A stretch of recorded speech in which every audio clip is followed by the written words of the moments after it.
Bonjour à tous, on se retrouve pour le quintet de mercredi, direction l'hippodrome des Sables d'Olonne pour le prix des Sables d'Olonne. Quintet qui va se disputer en Réunion en course 4, départ 18 heures, le plein de partants, 8 en tête, 8 aux 25 mètres sur une distance de 2775 mètres. Faites attention, les sables comme Pornichet, c'est un peu des tracés coulants, c'est des pistes où en général les chevaux qui se drivent près de la tête ont un gros avantage. Très heureux de vous accueillir comme chaque jour sur ma chaîne YouTube. De retour au Bercail, on va retrouver les résultats du week-end. Donc vous le savez, likez, partagez, je compte sur vous. Pour ceux qui me demandent de s'abonner à la chaîne YouTube, c'est gratuit. Ça vous permet d'être au courant dès la mise en ligne de la vidéo. Concernant les résultats, samedi à Enghien, dans le quintet, on est premier, deuxième, quatrième, cinquième.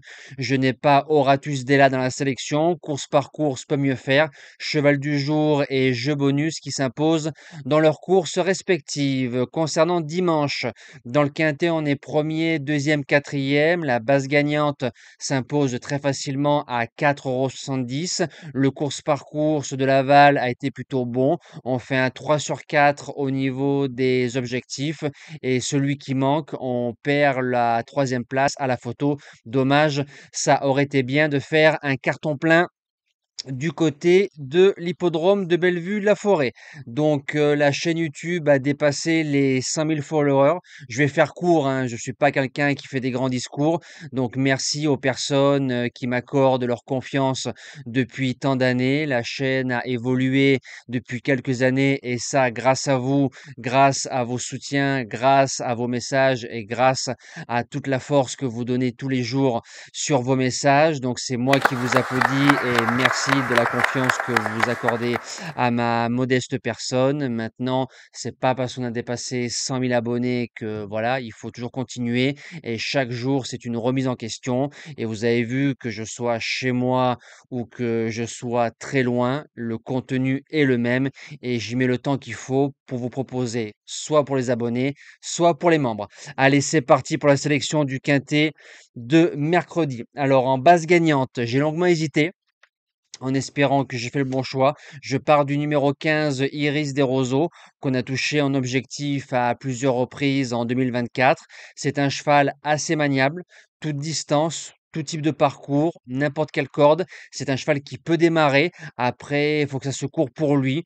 Avec un bon parcours, je pense que Iris des Roseaux fait partie des prétendants à la victoire. En deuxième base, le numéro 6, Hippiporax Polois. C'est un cheval qui a déjà gagné sur la piste des sables en s'enlevant juste après le poteau l'année dernière. C'est une mine. Donc on met Eric Raffin. C'est un cheval pour moi qui peut aller devant, qui est assez dur pour le faire de bout en bout, mais il faut qu'il reste sage.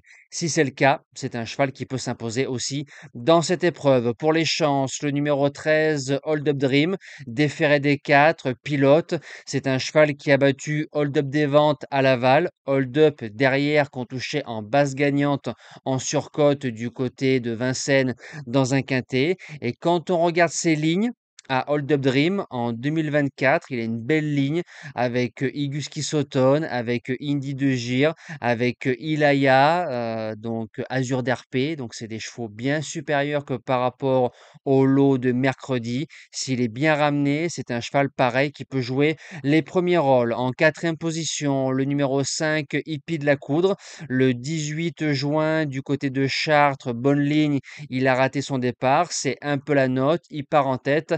Ça sent la course visée. En cinquième position, le numéro 1, Ed. C'est un cheval qui a gagné à Lens, battant des chevaux comme Instructor et Italia J'adore. Ligne plutôt correcte. En faisant le petit parcours pour les places, j'achète.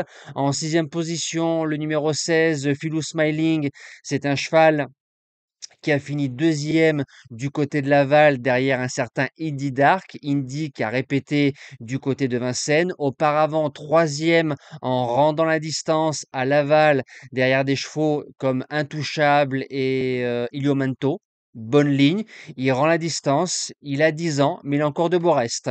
En septième position, le numéro 7, Garou Lyonnais, bel engagement, mais zéro de marge. Alors quand on reprend ses meilleures lignes en 2024, que ce soit du côté de Pontchâteau ou de Mêlée-du-Maine, on peut se dire qu'un Garou Lyonnais préparé, il peut jouer une place de quatrième, cinquième, pas mieux dans cette épreuve. Et je termine avec le numéro 12, Imberland. Alors je sais peut-être et sûrement un peu loin pour pas mal de ses preneurs. Imber, il sera déféré des 4 et associé à Alexa Brivard. Il fait deuxième de hold-up des ventes du côté de Vincennes. Maintenant, rendre 25 mètres au sable pour un cheval qui attend, ça me dérange un tout petit peu. Maintenant, sur sa classe et s'il arrive à se faire ramener, ben voilà, sur une ligne droite avec un bon sprint, il viendra prendre la meilleure allocation possible. J'ai plus qu'à vous souhaiter encore une belle semaine. Nous, on se dit à demain pour le quintet d'Anguin. On retrouvera encore les trotteurs avec grand plaisir. Merci à tous et à demain.